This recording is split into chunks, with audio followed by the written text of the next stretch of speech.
Hello दोस्तों, कैसे हैं आप सब। चलिए शुरू करते हैं आज एक नया चैप्टर और कंप्लीट चैप्टर आपको इस वीडियो में मैं कराने वाला हूं। चैप्टर का नाम है टाइप्स ऑफ ड्यूटी। सबसे पहली बात, दिमाग में जब भी हम कोई चीज़ पढ़ते हैं तो ये सवाल उठता है कि क्या ये एग्जाम के लिए इंपॉर्टेंट है। तो टाइप्स ऑफ ड्यूटी का क्वेश्चन हमेशा आपको एग्जाम में देखने को मिलेगा। अगर आप सबसे पहला सवाल मुझसे ये पूछना चाहें कि सर इसके अंदर इम्पोर्टेंट क्या है, तो मैं आपको बता दूं कि टाइप्स ऑफ ड्यूटी में सबसे ज़्यादा इम्पोर्टेंट दो ड्यूटी होती हैं। एक होती है एंटी डंपिंग ड्यूटी, लिख लो आप चाहो तो। एक एंटी डंपिंग ड्यूटी होती है और एक सेफ गार्ड ड्यूटी होती है। ये दो ऐसी ड्यूटियां जो एग्जाम में आने के बहुत ज़्यादा चांस होते हैं। लास्ट अटेम्प्ट में भी दोनों आई थी नवंबर 24 में, है ना, और दोनों ही मैंने कराई थी।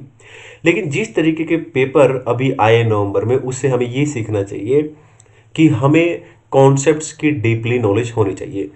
ठीक है, तो कॉन्सेप्ट्स की डीपली नॉलेज होनी चाहिए। इसके लिए मैं अब आपको डिटेल में कॉन्सेप्ट्स, एक एक कॉन्सेप्ट्स बारीकी से कराने वाला हूं, ताकि किसी तरीके का रिस्क यहां पर ना रहे। ठीक है, तो ध्यान से सुनना है। मैं पहले ही क्लियर कर चुका हूं, टाइप्स ऑफ ड्यूटी में सबसे इंपॉर्टेंट दो ड्यूटी होती हैं, anti dumping duty and safe guard duty, जो कि एग्जाम पॉइंट ऑफ व्यू से मोस्ट मोस्ट मोस्ट इंपॉर्टेंट है। हालांकि इसके अलावा भी कुछ ऐसे पॉइंट्स हैं जो एग्जाम के लिए बहुत ज़्यादा रेलिवेंट है, बहुत ज़्यादा इंपॉर्टेंट है, एग्जाम में बार बार पूछे जा सकते हैं। तो उनके ऊपर मैंने यहाँ पे आपको क्लियरली बता दूंगा कि ये इंपॉर्टेंट एग्जाम के लिए, वो आप जरूर करके जाना। लेकिन हम यहाँ पे डिटेल में सब कुछ करने वाले हैं। तो चलिए स्टार्ट करते हैं। और ये नोट्स आपको टेलीग्राम चैनल पे मिल जाएंगे, तो टेलीग्राम चैनल आप ज्वाइन कर लेंगे। ठीक है, और स्टार्ट करते हैं। तो टाइप्स ऑफ ड्यूटी के अंदर सबसे पहली चीज हम क्या पढ़ने वाले हैं। सबसे पहले मैं आपको क्या पढ़ाने वाला हूं, टाइप्स ऑफ ड्यूटी में बेसिक कस्टम ड्यूटी, जिसको BCD ऐसे शॉर्ट फॉर्म में लिख देते हैं, बेसिक कस्टम ड्यूटी, इसकी बात करेंगे। टाइप्स ऑफ ड्यूटी में सबसे पहले बेसिक कस्टम ड्यूटी क्या होती है, इसके ऊपर क्या रेट लगता है, ठीक है ना, क्या इसका चार्जिंग सेक्शन है, रेट कहाँ पे दे रखा है, ये सब बातें इसके अंदर हम करने वाले हैं। तो सबसे पहला सवाल आ जाता है, ठीक है, बेसिक कस्टम ड्यूटी के बारे में दो सेक्शन के अंदर दे रखा है, सेक्शन 12 और सेक्शन 2। लेकिन याद रखना दोस्तों, सेक्शन 12 जो है ये कस्टम एक्ट का सेक्शन है, और सेक्शन 2 जो है ये कस्टम टैरिफ एक्ट का सेक्शन है। पहली बात तो ये क्लियर आपको हो गई होगी। ठीक है, आगे चलते हैं। यहाँ पर यही बात बोल रखी है जो ऊपर हमने पढ़ा है, कि जो बेसिक कस्टम ड्यूटी है, ठीक है ना, उसके ऊपर कौन से प्रोविजन लागू होते हैं, सेक्शन 12 और सेक्शन 2 के। और सेक्शन 12 किसका है और सेक्शन 2 किसका है, बस इतनी सी बात यहाँ पे क्लियर की गई है। नीचे आ जाते हैं। जैसा कि मैंने बताया कि यहाँ पर दो सेक्शन के अंदर बेसिक कस्टम ड्यूटी की बात की गई है, एक है सेक्शन 12 और एक है सेक्शन 2। तो सबसे पहले हम देखेंगे कि सेक्शन 12 क्या कहता है, उसके बाद देखेंगे सेक्शन 2 क्या कहता है।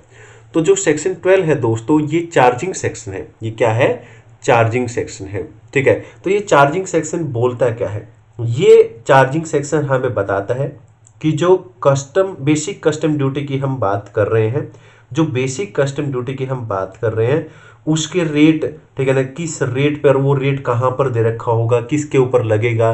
ठीक है, तो यही सब बता रखा है इसके अंदर।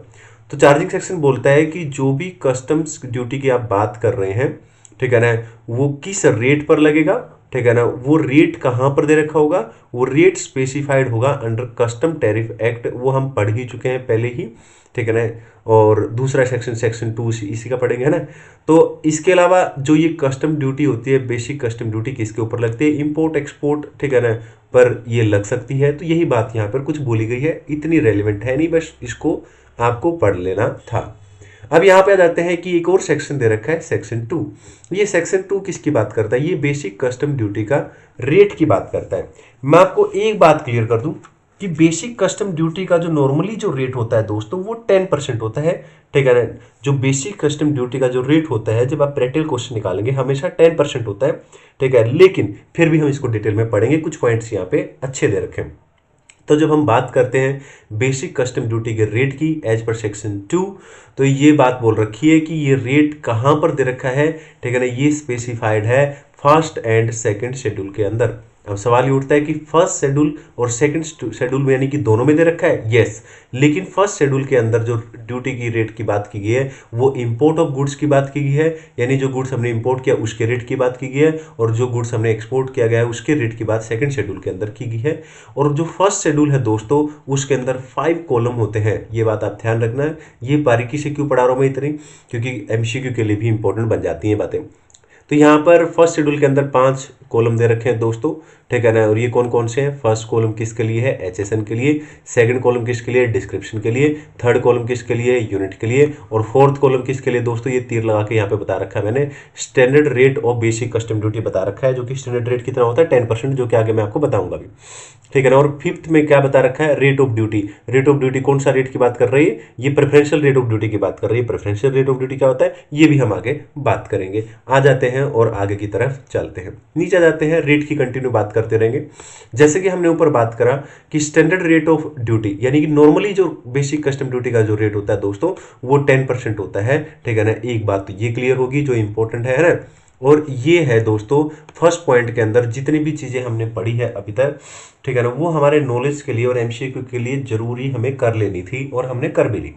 लेकिन एग्जाम में ये जो प्रेफरेंशियल रेट ऑफ ड्यूटी है दोस्तों इसके ऊपर 4 नंबर का एग्जाम में क्वेश्चन बन सकता है। Very very very very very very very very important preferential rate of duty, very very important. इसमें से भी एग्जाम में क्या आएगा वो मैं आपको बता दूंगा, डोंट वरी। सबसे पहले बात कर लेते हैं प्रेफरेंशियल रेट ऑफ ड्यूटी का मतलब क्या है। प्रेफरेंशियल रेट ऑफ ड्यूटी का मतलब होता है कि सेंट्रल गवर्नमेंट ने कुछ एरिया नोटिफाइड कर रखे हैं, अगर हम वहां से गुड्स इंपोर्ट करते हैं दोस्तों, ठीक है ना, उस प्रेफरेंशियल एरिया से जो नोटिफाइड बाय सेंट्रल गवर्नमेंट है, ऐसी जगह जो सेंट्रल गवर्नमेंट ने नोटिफाइड कर रखी है, अगर हम गुड्स वहां से इंपोर्ट करते हैं, समझ रहे हो, तो आपको जो नॉर्मल, ठीक है, रेट ऑफ ड्यूटी आपसे चार्ज की जाती थी उससे कम रेट आपसे चार्ज किया जाएगा। यानी कि जो नॉर्मली कितना था 10%, स्टैंडर्ड रेट ऑफ ड्यूटी कितनी थी 10%, उससे कम पे चार्ज किया जाएगा, ठीक है ना। आपका जो टैरिफ रेट है वो कम हो जाएगा दोस्तों, इसी को बोलते हैं प्रेफरेंशियल रेट ऑफ ड्यूटी। तो आइए देख लेते हैं, पहले इसको बात कर लेते हैं। तो यहाँ पे क्लियरली अगर आप देखोगे तो यही लिख रखा है, ठीक है ना, कि जो गुड्स हमने इंपोर्ट किया है कहाँ से, कौन से एरिया से, जो नोटिफाइड किया है सेंट्रल गवर्नमेंट ने, ठीक है ना, जो एरिया सेंट्रल गवर्नमेंट ने नोटिफाई किया उसे प्रेफरेंशियल एरिया बोलते हैं। ये जो रेट होता है दोस्तों ये कम होता है, यहाँ पे मैंने क्लियरली लिख भी रखा है, ठीक है ना, कि नॉर्मल रेट से ये कम होता है, ठीक है ना। यानी प्रेफरेंशियल रेट मतलब जो रेट कम कर दिया गया है, रिड्यूस कर दिया गया है, बस ये सब बातें यहाँ पे बोल रखी हैं। क्लियर है, बस यही ध्यान रखना है आपको। आगे चलते हैं, ये है दोस्तों इंपॉर्टेंट फॉर एग्जाम, ठीक है ना, very very very very very very important, mark कर लेंगे। अभी हम सिर्फ पॉइंट नंबर 1 कर रहे हैं, बेसिक कस्टम ड्यूटी। और basic custom duty first point मैंने पूरे 100% डिटेल में 100% आपको समझा रहा हूँ यहाँ पे, ठीक है। और फर्स्ट पॉइंट के अंदर दोस्तों सबसे इंपॉर्टेंट क्वेश्चन जो निकल के आया है वो है दोस्तों ये देखो, बेसिक कस्टम ड्यूटी का सिर्फ आपको रेट ध्यान रखना है कि 10% होता है, बात उतनी सी खत्म। हालांकि सारी चीजें एक बार पढ़ लेनी है, ठीक है ना, डिटेल में। लेकिन जो एग्जाम में 4 नंबर का क्वेश्चन आ सकता है वो ये आ सकता है दोस्तों, conditions to be fulfilled for preferential rate of duty. और इसके अंदर सेक्शन भी याद रखना दोस्तों, सेक्शन 25 लिखा रहेगा साथ में, नहीं लिखा हो तो भी अच्छी बात है, लेकिन लिखा रहे तो और क्लियरिटी आ जाती है, ठीक है। तो ये मैंने नीचे लिख भी रखा है, पूरे नोट्स ऐसे ही बना रखे बहुत अच्छे से, यहाँ पे लिख रखा है इंपॉर्टेंट फॉर एग्जाम साथ में, ताकि आप जब रिवाइज करो आपको ध्यान आ जाए कि हाँ ये चीज़ें भी हैं जो की पॉइंट है जो हमें छोड़ के नहीं जाने, यानी कि की इंपॉर्टेंट क्वेश्चन है जो हमें एग्जाम में करके ही जाने। तो पहली चीज़, ठीक है, अगर मैं पहले ही आपको ये बोल दूं, ठीक है ना, जैसे बहुत सारे लोगों को, जैसे मैंने पहले ही बताया कि इस चैप्टर से सबसे इंपॉर्टेंट 2 चीज़ें हैं, anti dumping duty, safeguard duty, तो उनको लगा होगा चलो यही पढ़ लेते हैं, काफ़ी है। उतना काफ़ी नहीं है, अब हमें थोड़ी सी डिटेल में पढ़ के जाना चाहिए, ठीक है ना, क्योंकि कुछ भी चेक किया जा सकता है एग्जाम में। तो चलिए बात करते हैं यहाँ पर क्या कह रहा है ये, कि ये कह रहा है कि कुछ कंडीशंस हैं जो आपको फुलफिल करनी पड़ेगी।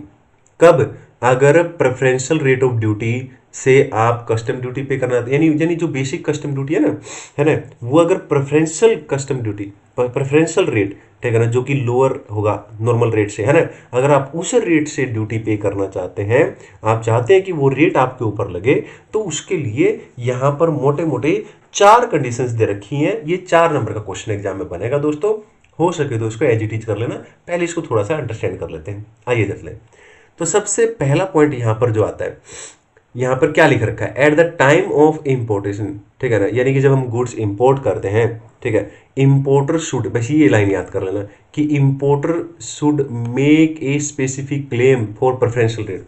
तो प्रेफरेंशियल रेट के लिए इंपोर्टर को क्या करना पड़ेगा, एक क्लेम करना पड़ेगा, ठीक है ना, तभी तो उसको मिलेगा ना, पहले तो वो क्लेम करेगा तभी तो ना, समझ रहे हो।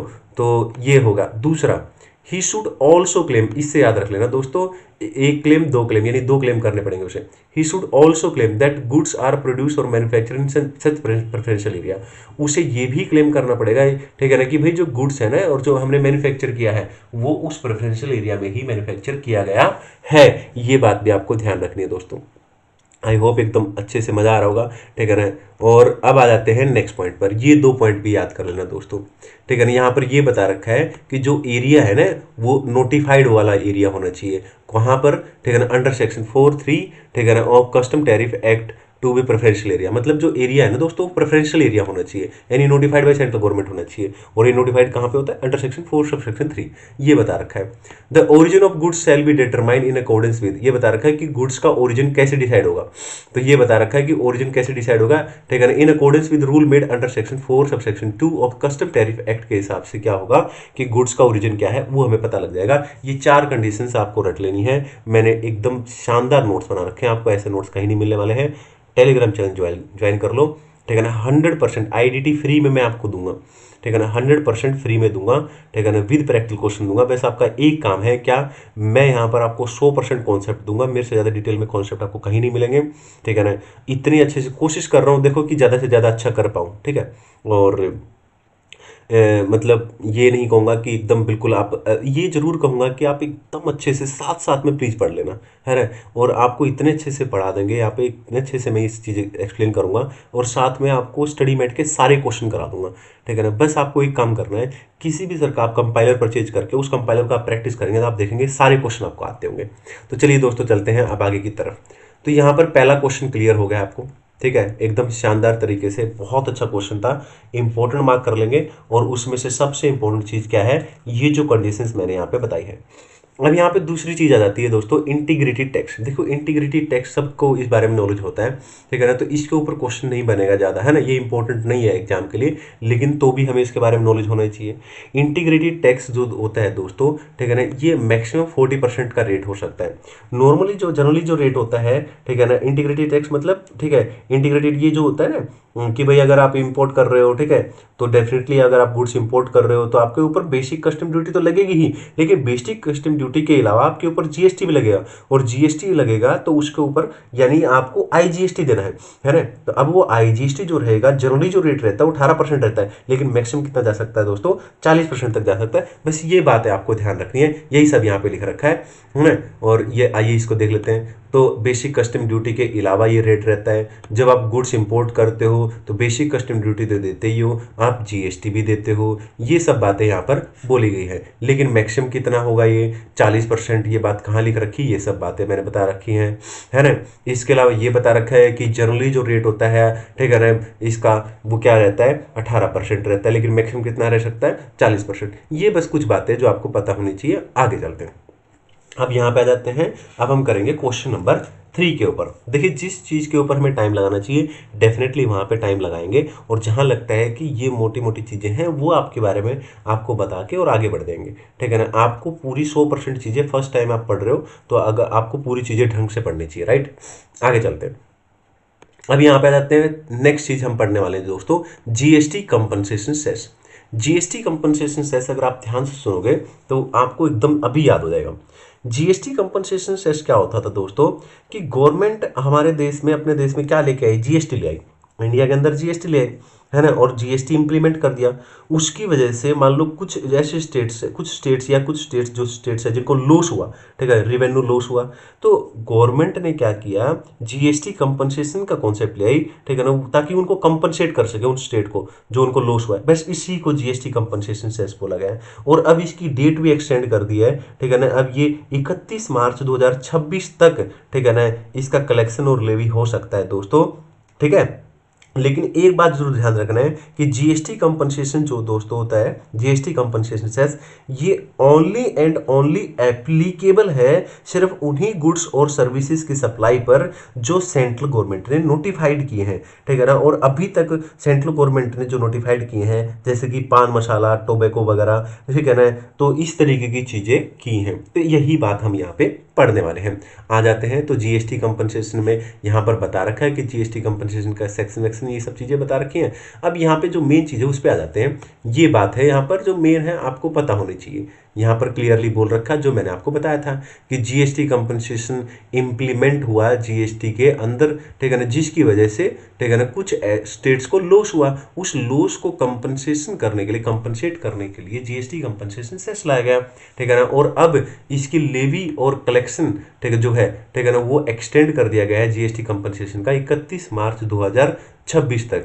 और ये भी बताया है कि जीएसटी कंपनसेशन एप्लीकेबल होता है ओनली एंड ओनली सिर्फ उन्हीं गुड्स एंड सर्विस पर जो नोटिफाइड किए गए सेंट्रल गवर्नमेंट के द्वारा। और एज ऑफ नाउ अभी के लिए पान मसाला, टोबैको, इस तरीके की जो आइटम्स हैं उनके ऊपर ही जीएसटी कंपनसेशन की बात की गई है। बात खत्म। चलिए आगे चलते हैं दोस्तों और नेक्स्ट पॉइंट पे आ जाते हैं। इसका नॉलेज होना चाहिए पॉइंट नंबर 3 का। अभी तक हमने 3 पॉइंट पढ़े हैं, ठीक है ना। तो पहला जो पॉइंट हमने पढ़ा था दोस्तों, सबसे पहले basic custom duty, that is very very very very important for exam. और उसमें वो कंडीशन सबसे ज़्यादा इंपॉर्टेंट अभी तक वही बनी है।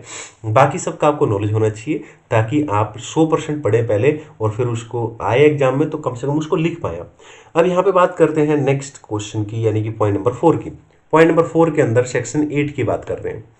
सेक्शन 8 क्या कहता है, ठीक है ना, emerging power to impose and enhance the export duty, ठीक है ना। एक्सपोर्ट ड्यूटी की बात कर रहा है कि एक्सपोर्ट किया है अपने गुड्स से, ठीक है ना, और उसके ऊपर एक्सपोर्ट ड्यूटी लगी होगी तो क्या सेंट्रल गवर्नमेंट उसको एनहांस कर सकती है। सेंट्रल गवर्नमेंट के पास पावर होती है दोस्तों, ठीक है ना। सेंट्रल गवर्नमेंट कर सकती है। सेंट्रल गवर्नमेंट क्या कर सकती है, सेंट्रल गवर्नमेंट एक्सपोर्ट ड्यूटी लगाती है, उसको एनहांस भी कर सकती है। लेकिन ऐसा करने के लिए सेंट्रल गवर्नमेंट को क्या करना पड़ेगा, जो सेकंड शेड्यूल है उसको अमेंड करना पड़ेगा। और सेंट्रल गवर्नमेंट कैसे अमेंड करेगी, नोटिफिकेशन निकाल के ऑफिशियल गजटी के अंदर, ठीक है ना। लेकिन उसके लिए यहाँ पर 2 कंडीशन सेटिस्फाइड होनी चाहिए। ये 2 कंडीशन सेटिस्फाई होंगी, ठीक है ना, तभी जाके ये सब चीजें हो सकती है, ठीक है ना, अदरवाइज नहीं हो सकती है। बस आगे चलते हैं दोस्तों। अब हम बात करेंगे क्वेश्चन नंबर 5 यानी पॉइंट नंबर 5 की।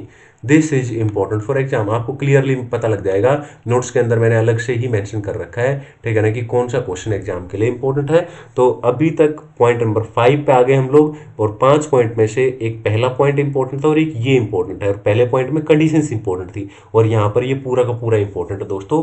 बहुत ही शानदार तरीके से लिख रखा है। कंटेंट जितना रिलेवेंट है आपको पूरा दिया गया है बढ़िया तरीके से। स्टडी मेट से मैंने ये सारे अच्छे से नोट्स बनाए हैं आपके, बहुत अच्छे से लिख लिख के खुद, है ना। तो सेक्शन 8A यहाँ पर दे रखा है ऑफ कस्टम टैरिफ एक्ट, जो कि emerging power of impose and enhance of import duty की बात कर रहे हैं।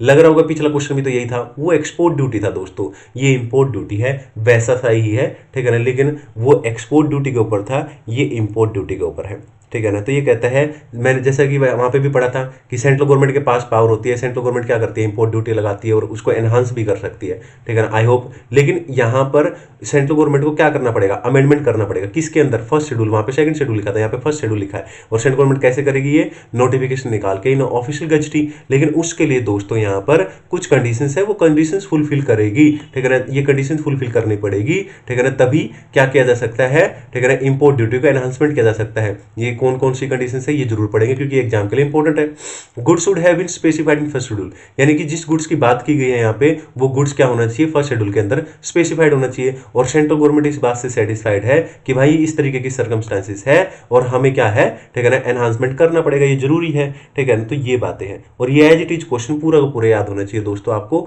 जो कि हो जाएगा। बहुत अच्छी लैंग्वेज है, कोई दिक्कत नहीं है। स्टडी मेट का क्वेश्चन नंबर 5 देख लेते हैं। आ जाते हैं स्टडी मेट का क्वेश्चन नंबर 5, नीचे आ जाएंगे दोस्तों और यहाँ पर स्टडी मेट का क्वेश्चन नंबर 5 निकाल लेंगे। ये रहा क्वेश्चन नंबर 5, ये है क्वेश्चन नंबर 5 स्टडी मेट का, ठीक है ना। टेस्ट योर नॉलेज आप पीछे जाएंगे तो, और अगर इसमें पेज नंबर लिख है तो मैं बता देता हूँ। Page number 2.40, test your knowledge के क्वेश्चन कर रहे हैं 2.40। आ जाते हैं क्वेश्चन नंबर 5 देखेंगे दोस्तों। राइट ए नोट, एग्जाम में क्वेश्चन ऐसे आएगा, write a note emerging power to impose और एनहांस इंपोर्ट ड्यूटी। यहाँ जरूर देख लेना इंपोर्ट है एक्सपोर्ट ड्यूटी है, ठीक है ना। नॉर्मली इंपोर्ट ड्यूटी पे ही आएगा, लेकिन एक्सपोर्ट ड्यूटी पे अभी आए तो दोनों सिमिलर से लगेंगे आपको, है ना। तो याद रखना, ये बारीकी से गलती मत कर देना, इंपोर्ट ड्यूटी होना चाहिए। अंडर सेक्शन भी लिख रखा है, सेक्शन भी याद कर लेना 8A, ठीक है ना, ऑफ कस्टम टैरिफ एक्ट 1975। तो इसका आंसर एज इट इज जो मैंने अभी आपको समझाया है वो कॉपी पेस्ट करना है, ठीक है ना। इन्होंने क्या आंसर दे रखा है, अगर आप देखना चाहो तो नीचे आ जाओ दोस्तों। क्वेश्चन नंबर 5 ये रहा, ये क्वेश्चन नंबर 5 का इन्होंने आंसर लिख रखा है, ठीक है ना। तो आपको करना क्या है, पूरा का पूरा वही चिपकाना है जो मैंने आपको ऊपर बताया है, ठीक है, क्लियर है। तो इसने सिर्फ छोटा सा आंसर दे रखा है यहाँ पे कि सेक्शन 8A जो है उसमें सेंट्रल गवर्नमेंट सेटिस्फाइड है, ठीक है ना।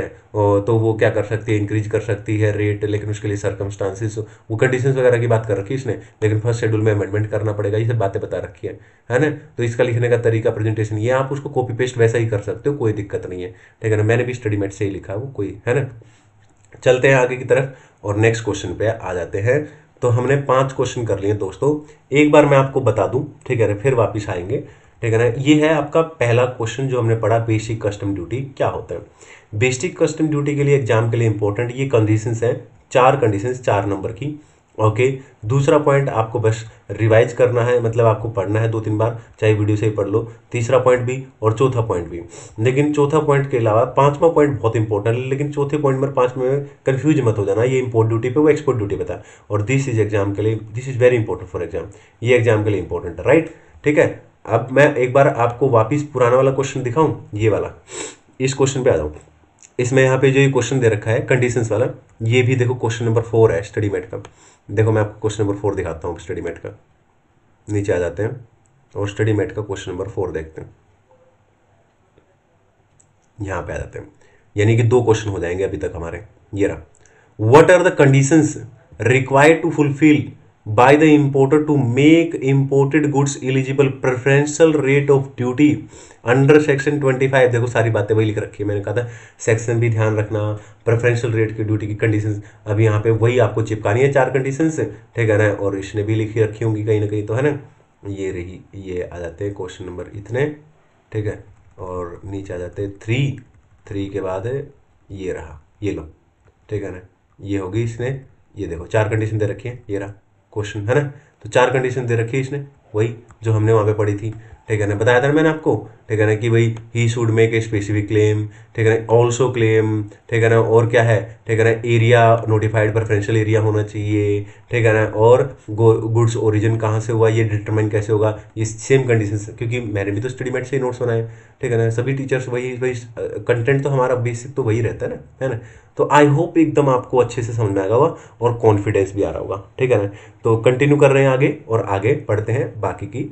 तो चलिए अब आ जाते हैं अपने पॉइंट नंबर 6 के ऊपर, ठीक है ना। पॉइंट नंबर 6 दोस्तों यहाँ पर बहुत ज़्यादा इंपॉर्टेंट है, जैसा कि मैंने ऊपर आपको लिख के भी दे रखा है, ठीक है ना। और मैंने आपको चैप्टर जब स्टार्ट कराया था तभी आपको बता दिया था कि यहाँ पर सेफगार्ड जो ड्यूटी होती है, safeguard duty very very very very important, section भी ध्यान रखना है इसका, सेक्शन 8B, ठीक है। अब यहाँ पर इसको डिटेल में हम 100% पढ़ते हैं और फिर इसके क्वेश्चंस भी प्रैक्टिस कर लेंगे साथ साथ में। तो चलिए चलते हैं 1 बाय 1 करके बात करते हैं सेफगार्ड ड्यूटी के बारे में।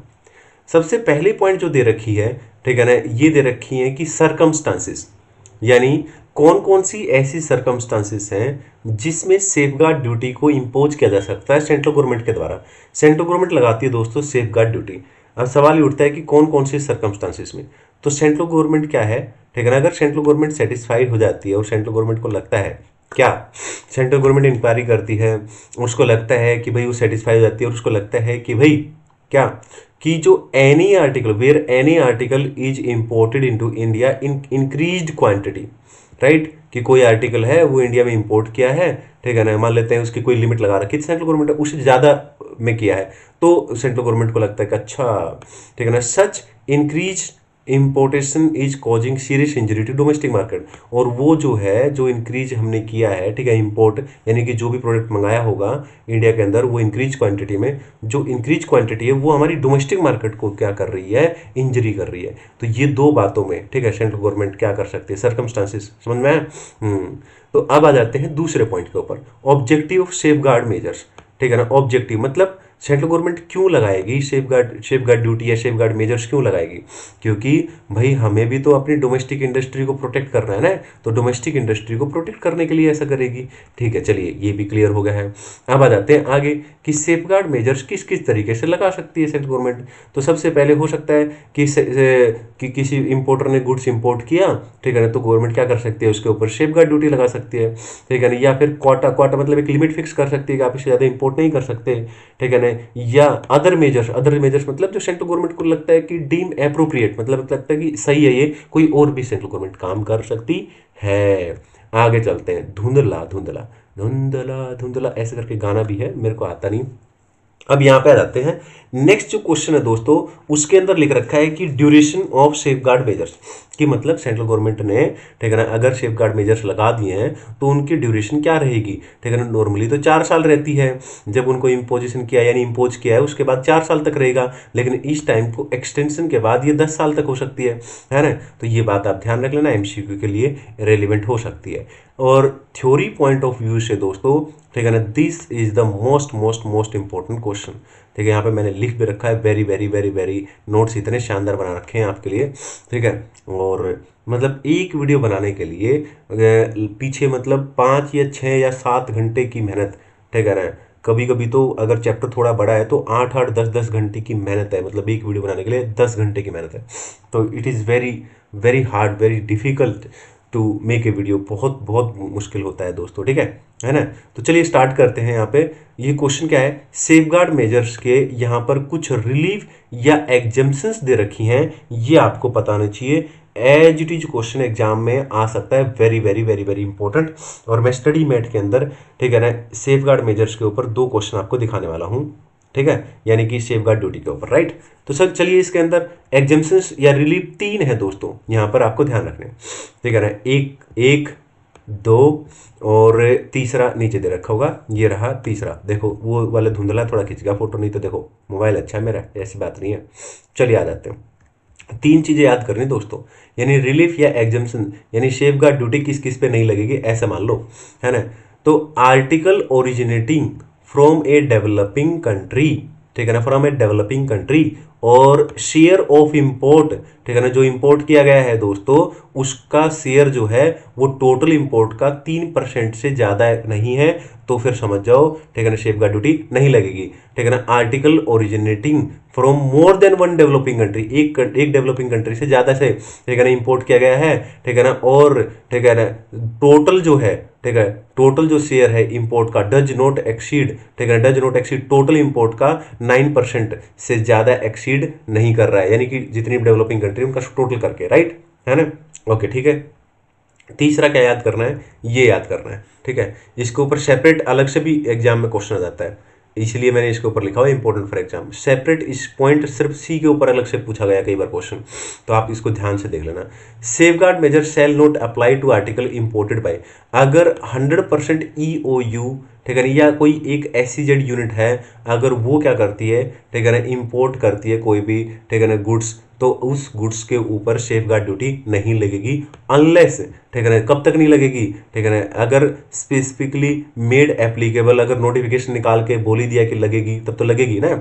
या फिर आर्टिकल इंपोर्टेड इज, जो आर्टिकल इंपोर्ट किया गया है, आइदर या तो वो क्लियर कर दिया है, ठीक है ना, फॉर DTA, ठीक है ना, और या फिर उसका यूज हो रहा है, ठीक है ना, मैन्युफैक्चर करने के लिए गुड्स का, और बाद में वो गुड्स क्लियर होएगा DTA के लिए, ठीक है ना। तो ये बातें ध्यान रखना आपको, ठीक है ना, और बहुत ज़्यादा इंपॉर्टेंट है एग्जाम के लिए।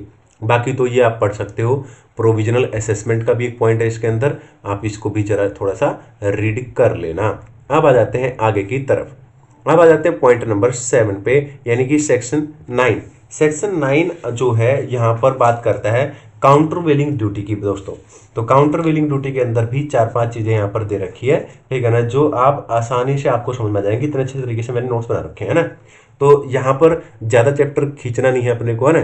तो काउंटर वेलिंग ड्यूटी एक बार आप जरूर पढ़ेंगे और काउंटर वेलिंग ड्यूटी आप देखेंगे कि आपको समझ में आ जाएंगे। इसमें क्या क्या दे रखा है, कौन कौन सी कंडीशंस हैं जो काउंटर वेलिंग ड्यूटी के लिए सेटिस्फाइड करनी पड़ती हैं, ठीक है ना। और यहाँ पर कुछ इसकी और भी चीज़ें दे रखी हैं, ठीक है, ये आप पढ़ लेना एक बार, ठीक है ना। नॉन एप्लीकेबिलिटी, काउंटर वेलिंग ड्यूटी कब अप्लीकेबल नहीं होती है, ये देखोगे तो आप बिल्कुल ऐसा ही क्वेश्चन है जो मैंने अभी पीछे आपको कराया था, सी पॉइंट में जो लिख रखा था वही एज इट इज लैंग्वेज है, ठीक है ना। तो इसलिए मैं कह रहा हूँ कि ये कुछ खास ड्यूरेशन की बात कर लो, ड्यूरेशन जैसे अभी नहीं पढ़ा था अभी पीछे 4 साल और 10 साल, वैसे इसमें 5 साल है और इसको एक्सटेंड किया जा सकता है अप टू 5 ईयर, ठीक है ना। इसका रेट्रोस्पेक्टिव इफेक्ट होएगा या नहीं होएगा, रेट्रोस्पेक्टिव यूज कर सकते हैं या नहीं यूज कर सकते हैं, मतलब इम्पैक्ट है ना। तो ये सब बातें बता रखी हैं, बाकी और कुछ भी इसके अंदर नहीं है। लेकिन यहाँ पर अब क्वेश्चन नंबर 8 निकाल लो दोस्तों। Question number 8 is extreme important for exam. जैसा कि मैंने बताया था anti dumping duty section 9A, अब मैं ये कराने वाला हूँ। लेकिन इससे पहले वापिस अपने पॉइंट पर जाएंगे हम लोग, जो हमने अभी पढ़ा था सेफ गार्ड ड्यूटी, ठीक है। क्यों जाएंगे सर सेफ गार्ड ड्यूटी की, हमें क्या जरूरत है, वो मैं अभी आपको बताता हूँ, उसका रीजन है। ये हो गया 5 और ये हो गया 6। सेफ गार्ड ड्यूटी हमने अच्छे से पढ़ लिया है। अब सेफ गार्ड ड्यूटी के कैसे कैसे क्वेश्चन है, कुछ क्वेश्चन यहाँ पर ये दे रखे हैं, 2 क्वेश्चन, एक बार इसकी बात कर लेते हैं। तो सेफ गार्ड ड्यूटी का स्टडी मेट का क्वेश्चन नंबर 3 और 10 निकाल लेते हैं, 3 और 10। तो 2 क्वेश्चन करा देता हूँ मैं, 3 और 10, थोड़ी सी उससे ना कॉन्फिडेंस आ जाता है, 3 और 10। चलिए, तो यहाँ पे ये है क्वेश्चन नंबर 3, फिर करेंगे question number 10। When shall the safe guard measures under section 8B, ठीक है ना, कैन नॉट बी इम्पोज, मतलब ये मैंने आपको कराया था कब, है ना, सेफ गार्ड मेजर्स इम्पोज नहीं कर सकते, तो वही चीज़ें यहाँ पे लिखनी है। आ जाओ देखो इसका आंसर, सेफ गार्ड मेजर्स के अंदर मैंने वही जो बताए थे ना 3 पॉइंट ABC करके, वो लिखने हैं यहाँ पर, A, B और ये राशि, ठीक है ना, वही जो मैंने आपको कराया था ऊपर क्वेश्चन, है ना। तो चलिए कौन सा आंसर है, आप लोगों को कन्फ्यूजन ना हो इसलिए दिखा देता हूँ, चलो मैं, नहीं तो ना कई लोगों को तो नहीं इसी चीज़ में दिक्कत आ जाएगी कि अरे यार भाई साहब ये क्या है, ये तो बगैर पढ़ी हुई चीज़ है। तो यही तो बोला उसने कि सेफ गार्ड मेजर्स नहीं लगेंगे, कहाँ पे नहीं लगेंगे, यानी रिलीफ एग्जाम्शन कहाँ पे नहीं लगेंगे, ये 3 केसेस में नहीं लगेंगे ना, A, B और ये वाला C दोस्तों, बस यही तो लिखना है वहाँ पे। चलिए सर ठीक है, एक और क्वेश्चन दे रखा है क्वेश्चन नंबर 10, वो भी देख लेते हैं उसके ऊपर। क्वेश्चन नंबर 10 देख लेते हैं, क्वेश्चन नंबर 10 पे आ जाते हैं, ये रहा, ठीक है ना, क्वेश्चन नंबर 10 ये रहा, ठीक है ना। During the year safe guard duty, safe guard duty question number 9 होगा शायद, ये रहा सेफ गार्ड ड्यूटी का, ये रहा क्वेश्चन नंबर 9 है ना, सेफ गार्ड ड्यूटी का। ये प्रैक्टिकल क्वेश्चन है तो ये कोई बड़ी बात नहीं है, MCQ वगैरह में पूछ लेते हैं। तो चलिए चलते हैं, determine the total duties payable, है ना, टोटल ड्यूटी निकालनी है दोस्तों। टोटल ड्यूटी का मतलब है जितनी भी ड्यूटी लगती है सारी का टोटल करके फिर। If mister Rao imported rubber from Malaysia at landed price, ठीक है ना, एक्सक्लूसिव ऑफ ड्यूटीज, कोई ड्यूटी इसके अंदर नहीं है, 25 लाख। तो चलो ठीक है भाई 25 लाख ले लिया हमने।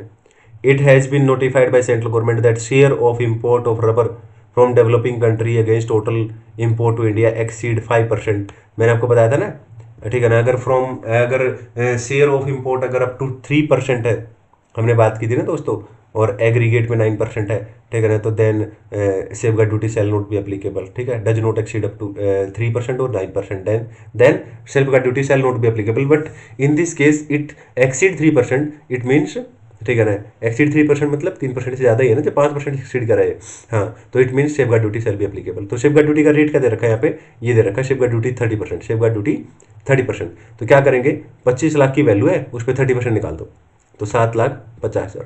क्लियर है, आगे चलते हैं। और उसके बाद है ये IGST जो होता है ना दोस्तों, IGST सबसे बाद में लगाना है, याद रखना, ठीक है ना। उसके बाद लगाओ बेसिक कस्टम ड्यूटी।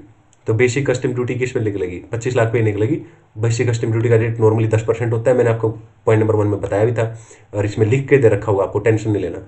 तो 25 लाख का 10% 2.5 लाख है ना। उसके बाद इसमें एक रेट गायब है, SWS सोशल वेलफेयर सरचार्ज, ठीक है, SWS वो रेट भी 10% होता है दोस्तों, और वो बेसिक कस्टम ड्यूटी पे निकलता है हमेशा, ध्यान रखना। बेसिक कस्टम ड्यूटी है 2,50,000, उसका 10% और निकाल देना, ये वाले पॉइंट में गलती मत कर देना। 25,000 ये कैसे निकाला मैंने, SWS 2,50,000 का 10%, 25,000, ठीक है ना। अब सबका टोटल कर लो पहले, सबका टोटल जो आएगा ना उसके ऊपर निकालना, ठीक है ना। IGST ये होता है सब टोटल बिफोर अप्लाइंग IGST, तो IGST इस पे निकलेगा 12%, ये निकलेगा। अब क्या करना, जितनी भी ड्यूटी है, सेफ गार्ड ड्यूटी होगी, ठीक है ना, बेसिक कस्टम ड्यूटी होगी, SWS होगा, ठीक है ना, प्लस में IGST होगा। अब सबका टोटल करोगे ना तो आंसर ये आ जाएगा, this is the answer ultimately. बस ये MCQ बन सकता है, और चाहे तो वो लोग अलग से भी क्वेश्चन दे सकते हैं, है ना। प्रैक्टिकल क्वेश्चन आएगा तो क्लियर होगा, एकदम मजा आएगा होंगे आपको।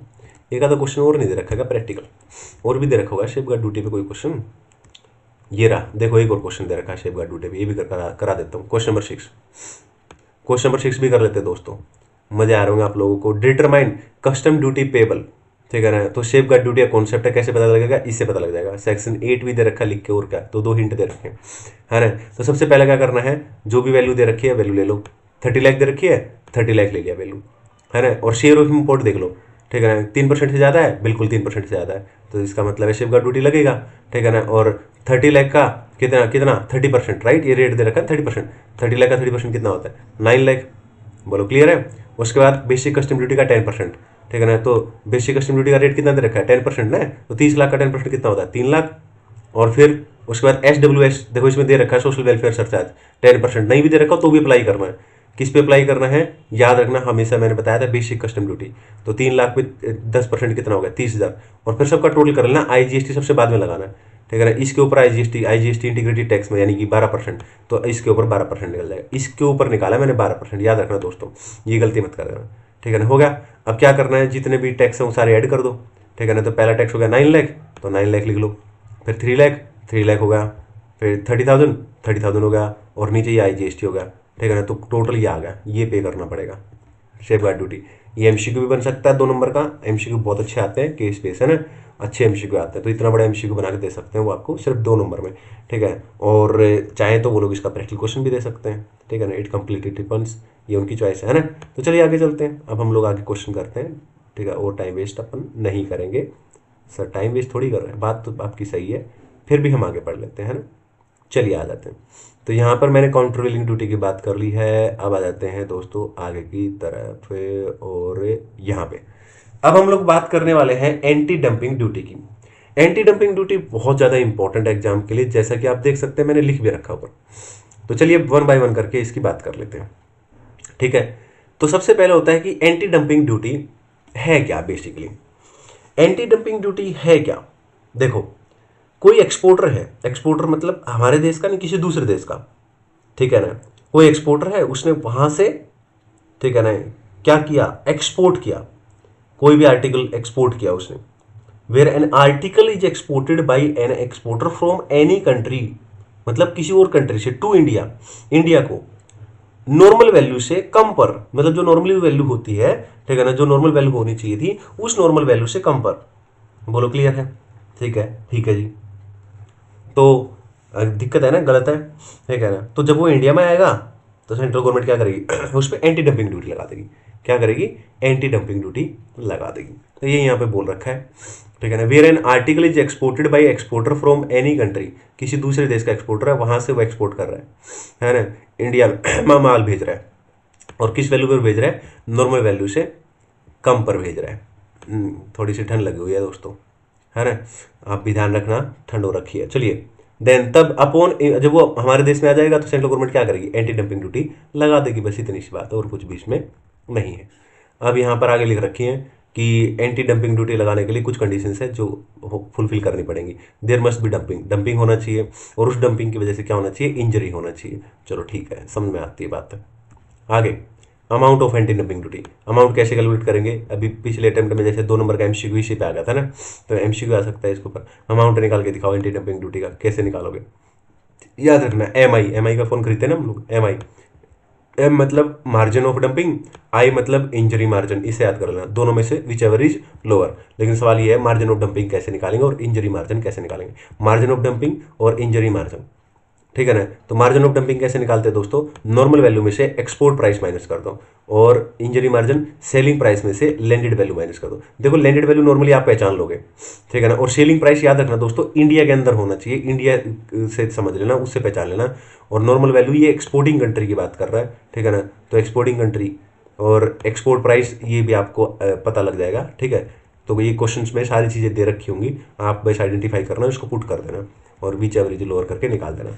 मैंने हालांकि यहाँ पे ये भी एक्सप्लेन कर रखा है कि नॉर्मल वैल्यू क्या होता है, एक्सपोर्ट प्राइस क्या होता है, ठीक है ना, और सेलिंग प्राइस जो इंडिया वाला वो क्या होता है, लैंडेड वैल्यू, ये सब मैंने यहाँ पे एक्सप्लेन भी करके दे रखा है। चलते हैं आगे की तरफ। तो एक तो क्वेश्चन इसके ऊपर एग्जाम में ये आ सकता है कि एंटी डंपिंग ड्यूटी का अमाउंट निकालना, ठीक है ना। तो पहले आप अगर अगर क्वेश्चन आता है प्रैक्टिकल तो पहले प्रोविजन लिख दो और फिर इसको बना दो, बस काम खत्म, ठीक है ना। चलिए, लेकिन एक क्वेश्चन ये आ सकता है इसके ऊपर एग्जाम में, ये वाला, central government on such inquiry as deem fit consider necessaries opinion that's, ठीक है ना, circumventions of the anti dumping duty has taken place either of the following ways, ठीक है ना। तो यहाँ पे ये बता रखी है चार कंडीशंस, ये आपको करना है ना। तो ये चार की चार कंडीशन, ये एज इट इज क्वेश्चन अगर आप देखोगे तो स्टडी मेट का क्वेश्चन है यही, ठीक है ना। स्टडी मेट का क्वेश्चन नंबर 2, चलिए मैं स्टडी मेट का क्वेश्चन नंबर 2 दिखाता हूँ आपको, ठीक है ना। ये रहा देखो, ठीक है, स्टडी मेट का question number 2 with reference to section 9A subsection 1A, ठीक है ना, of custom tariff act 1975 mention the way constitution circumvention of anti dumping duty imposed article में be warrant action by central government, ठीक है ना। तो इसका आंसर अगर आप देखोगे नीचे की तरफ, नीचे आ जाओ, थोड़ा नीचे देखते हैं, इसका आंसर देखो, ये रहा, सेम क्वेश्चन उन्होंने चिपका रखा बिल्कुल एज इट इज, ठीक है ना। देखो क्या है ना, थ्योरी में तो भाई आपको कंटेंट तो याद करके लिखना ही पड़ेगा, है ना। तो ये आप ध्यान रखना बस, ठीक है। तो बस खत्म। चलिए आ जाते हैं वापस अपने क्वेश्चन के ऊपर और आगे बातें करते हैं, ठीक है। तो स्टडी मेट के काफ़ी सारे क्वेश्चन हम पढ़ भी चुके हैं। एक और क्वेश्चन जो एंटी डंपिंग ड्यूटी का इंपॉर्टेंट बनता है, वापस आ जाते हैं अपने क्वेश्चन की तरफ, ये हो गया, ये हो गया, और यहाँ पर ये क्वेश्चन इंपॉर्टेंट है दोस्तों, non applicability of anti dumping duty, ठीक है ना। ये वैसा ही क्वेश्चन है, मैंने पीछे कंडीशंस बताई थी उसकी। सेफगार्ड ड्यूटी में तो पढ़ा था सेम टू सेम हमने, उसमें सी पॉइंट पढ़ा था, याद है, वो सी पॉइंट ही तो है बस, वहाँ सेफगार्ड ड्यूटी वर्ड था, यहाँ पे एंटी डंपिंग ड्यूटी वर्ड है, बस इतना ही है। बाकी कंटेंट देखोगे तो आप देखो सेम लिख रखा है, स्पेसिफिकली मेड एप्लीकेबल, मैंने बताया था नोटिफिकेशन के थ्रू, ये सब सेम भाषण है, same to same, copy paste बिल्कुल, वर्ड बस पहला वर्ड अलग सेव करना है, बाकी सब कुछ सेम है, ठीक है ना।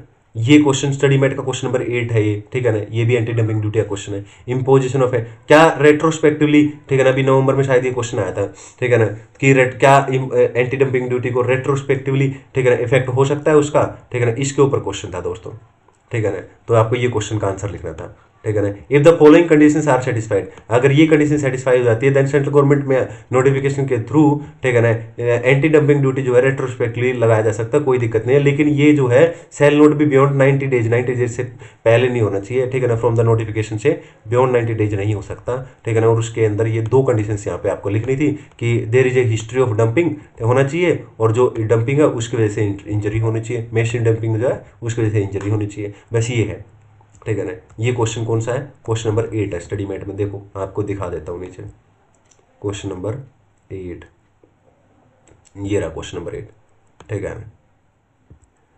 यहाँ पे चेन टॉप इंडस्ट्रीज है challenge imposition of anti-dumping duty retrospectively on the ground that, ठीक है ना, unconstitutionally explain whether it would be succeed to consent, यही सब बातें पूछ रखी है, बताओ कि क्या सही है, क्या लगा सकते हैं एंटी डंपिंग ड्यूटी या नहीं। आइए इसका क्वेश्चन नंबर 8 का आंसर दिखा देते हैं, सेम टू सेम कॉपी कर रखा हुआ देखो, ठीक है ना। ये रहा क्वेश्चन नंबर 8 का आंसर कि एंटी डंपिंग ड्यूटी लगा सकते हैं, बिल्कुल लगा सकते हैं, लेकिन अगर कब लगा सकते हैं, अगर ये कंडीशन सेटिस्फाई हो, दो कंडीशन लिख रखी है, कितने दिन के लिए, 90 डेज से बाद में नहीं लगा सकते हैं ना। तो यहाँ पे फाइनली आंसर लिख रखा है 10 chain top industries would succeed in its contention only, ठीक है ना। जो उसने बोला मतलब वो उसमें सक्सीड हो जाएगी only if all the above condition, ठीक है ना, आर नॉट सेटिस्फाइड, ठीक है ना। बोलो क्लियर है ना। चलिए आगे चलते हैं, ये हो गया है सारा का सारा। तो यहाँ पर अब आगे चलते हैं और वापस अपने क्वेश्चन पे आ जाते हैं। ये हो गया दोस्तों, है ना, ये भी हो गया नॉन एप्लीकेबिलिटी और imposition of anti dumping duty का ये वाला पॉइंट भी हो गया। Refund of anti dumping duty, very very very very important दोस्तों, refund of anti dumping duty is also very very very very extreme important, ठीक है ना। इसके ऊपर भी क्वेश्चन एग्जाम में आ सकता है, सेक्शन 9AA, ठीक है। तो यहाँ पर ये आला आंसर आपको लिखना है according to the provision of section. देखो इसका क्या मतलब है, पहले refund of anti dumping duty का क्या मतलब है। Refund of anti dumping duty का मतलब ये है कि मान लो कोई इंपोर्टर है, उसने गुड्स इंपोर्ट किया, ठीक है ना, और वो सेंट्रल गवर्नमेंट को कह रहा है कि जी देखो सुनो, जो भी आपका मतलब एक्चुअल में जो इंपोर्ट ड्यूटी जो ड्यूटी बनती थी ना, मैंने उससे ज़्यादा दे दिया है, ठीक है ना, तो कोई बात नहीं भाई, रिफंड ले लो। ये बात यहाँ पे बस कहानी लिख रखी है और कुछ भी नहीं, इंग्लिश में आप पढ़ोगे तो ये देखो, ठीक है ना, according to the provision of section 9AA of custom tariff act 1975 where importer prove satisfaction of central government that क्या he has paid any anti dumping duty impose any article in excess दे दिए जी, actual में जितना बनता था। देखो he shall be entitled for refund, बस इतनी सी बात लिख रखी है, थोड़ा सी 2 लाइन और आगे लिख देना। और स्टडी मेट का क्वेश्चन नंबर 1 अगर आप देखोगे तो यही है स्टडी मेट का क्वेश्चन, ठीक है, नीचे की तरफ आ जाते हैं और स्टडी मेट का क्वेश्चन नंबर 1 कर लेते हैं। तो स्टडी मेट का क्वेश्चन नंबर 1 देख लेते हैं दोस्तों। ये देखो, विद रेफरेंस टू सेक्शन 9, ठीक है ना, AA ऑफ इतने state provision of refund of anti dumping duty, बस लिख रखा है, सेक्शन भी ध्यान रखना और ये भी ध्यान रखना। आ जाते हैं इसका क्वेश्चन देख लेते हैं। ये लो पूरा का पूरा जो उन्होंने वहां पे मैंने लिख रखा था यही छाप रखा है, आप देख लो बिल्कुल। Where an importer prove to satisfaction of central government that he has paid anti dumping duty imposed in excess of actual, जो भी बनता है, और वो जो मैंने बोला था 2 लाइन, बिल्कुल कॉपी पेस्ट है, समझ रहे हो। तो एज इट इज आप लोग यहाँ पे पढ़ रहे हैं। अब आ जाते हैं रिफंड के बाद नेक्स्ट पॉइंट पे चलते हैं, प्रोविजनल एंटी डंपिंग ड्यूटी, ठीक है ना, इसके ऊपर छोटा सा पॉइंट दे रखा है, ये भी आप रीड कर सकते हो, है ना, अब आपको समझ में आ जाएगा। Section 9B no levy under section 9(9)A, ये इतना इंपॉर्टेंट नहीं है, आप इसको पढ़ सकते हो, थोड़ा सा कोई दिक्कत नहीं है, मैंने नोट्स में इंक्लूड कर दिया है, ठीक है ना। अब आ जाते हैं पॉइंट नंबर 10 जो कि लास्ट पॉइंट है इस चैप्टर का, और इसके ऊपर डिस्कस कर लेते हैं। इसमें ना अपील की बात की गई है। अब अपील के ऊपर ना हो सकता है एमसीक्यू पूछ लें, तो कुछ पॉइंट आपको इसमें जरूर ध्यान रखने हैं। तो आप अपील कर सकते हैं, बिल्कुल कर सकते हैं। अपील किसको कर सकते हैं, इसका नाम याद रखना, ठीक है ना, उसके साथ कुछ फीस लगेगी, ये याद रखना कि 15,000 रुपये की फीस लगेगी, ठीक है ना। कितने दिन के अंदर कर सकते हैं, 90 दिन के अंदर, 90 डेज का टाइम होता है, 90 डेज के अंदर कर सकते हैं, ठीक है ना, ये सब बातें ध्यान रखना, ठीक है ना। और क्या अगर अपीलेट ट्रिब्यूनल जो है सफिशिएंट कोच है तो वो 90 डेज के बाद का भी टाइम अलाउड कर सकता है, डोंट वेरी, इसमें कोई दिक्कत नहीं है। और पहले ओरिजिनेबल अपॉर्चुनिटी देगा अपीलेट ट्रिब्यूनल और उसके बाद अपना ऑर्डर पास कर देगा, ये सब बातें लिख रखी है और कुछ भी इसके अंदर नहीं है। अब आप अगर देखोगे तो स्टडी मेट के सारे क्वेश्चन भी हो गए हमारे और यहाँ पर 100% चैप्टर कंप्लीट हो गया है, ठीक है ना। तो this is the way to study, right, ठीक है ना। मतलब you need to be study like बहुत बहुत, जब आप फर्स्ट टाइम पढ़ रहे हो तो आपको कुछ छोड़ना ही नहीं है ना। तो यहाँ पे 100% कवरेज करा दिया है, नोट्स मैंने टेलीग्राम चैनल पे डाल दिए हैं और बिल्कुल पेशेंस के साथ आपको वीडियो देखना है। 2-3 बार देख लो इसको, रिवीजन कर लो 2-3 बार अच्छे से, और उसके बाद ना आपका दिमाग खुद जज करने लग जाएगा कि हाँ भाई ये चीज़ जो है इंपॉर्टेंट है, रेलिवेंट है एग्जाम के लिए, ये नहीं है, हमें खुद समझ में आ जाता है क्या रेलिवेंट है क्या नहीं है। तो यहाँ पर सारे क्वेश्चन हो गए हैं। अब आप कोई भी कंपाइलर उठा लो, ठीक है ना, आप उसके क्वेश्चन बनाओगे, सारे क्वेश्चन अब आपको आते होंगे, ठीक है ना, क्लियर है। तो चलिए नेक्स्ट चैप्टर में मिलते हैं, आज के लिए इतना ही दोस्तों। बहुत मेहनत की है, ठीक है ना, कम से कम 6-7-8 घंटे, पता नहीं कितने घंटे लगे हैं, तब जाके ये नोट्स बनाए हैं और तब जाके आपको ये वीडियो मैं अवेलेबल करा पा रहा हूँ, है ना। तो कई लोगों को लगता होगा कि जल्दी जल्दी, भाई मैं जॉब भी करता हूँ और भी मेरे काम, बहुत सारे काम होते हैं दोस्तों, ठीक है। तो डेली लाइफ में भी और इसके अलावा अपनी जॉब है मेरी, तो जॉब भी करता हूँ मैं, ठीक है ना। फिर बहुत मुश्किल से संडे की ही छुट्टी होती है, उसमें टाइम निकालना और डेली थोड़ा थोड़ा टाइम निकाल के नोट्स लिखना फाइनली, ठीक है ना, क्योंकि बहुत मेहनत लगती है। तो आप वीडियो को लाइक करें और चैनल को जरूर सब्सक्राइब करें, है ना। और मैं आपको पूरा IDT का सिलेबस यहाँ पे देने वाला हूँ इसी तरीके से, है ना। चलिए, अब इस चैप्टर को अगर आपने कर लिया है तो आप इसके बाद तुरंत कंपाइलर से क्वेश्चन बना लो, इसके सारे निकल जाएंगे। चलिए दोस्तों, आज के लिए इतना ही। थैंक यू सो मच, मिलते हैं नए चैप्टर के साथ।